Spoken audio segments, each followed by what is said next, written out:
Aux côtés de représentants houthis, le Premier ministre du Yémen, Abdulaziz bin Abtour, vient rendre visite à des centaines de blessés dans cet hôpital du Yémen.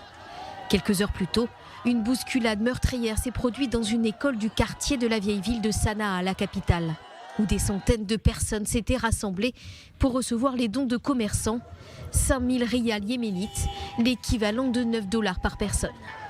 Une vidéo diffusée par la chaîne de télévision des rebelles montre des corps entassés et engloutis par la foule. Chacun essaie de se frayer un chemin dans ce chaos. Des combattants armés en tenue militaire tentent de les pousser dans la direction opposée. Des femmes et des enfants figurent parmi les personnes décédées. Certains parlent même de coups de feu, des tirs qui auraient causé cette bousculade mortelle. Une bousculade qui figure parmi les mouvements de foule les plus meurtriers depuis une décennie. Le Yémen, pays le plus pauvre de la péninsule arabique, est dévasté depuis 2014 par un conflit qui oppose les Houthis, des rebelles soutenus par l'Iran, aux forces pro-gouvernementales appuyées par une coalition militaire dirigée par l'Arabie saoudite.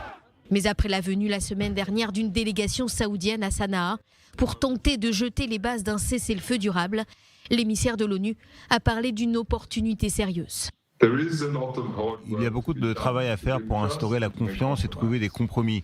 Les Yéménites doivent se réunir sous l'égide des Nations Unies pour convenir de la manière de mettre fin à cette longue et terrible guerre. Il reste encore beaucoup à faire pour se relever, reconstruire et parvenir à une paix durable, juste et équitable.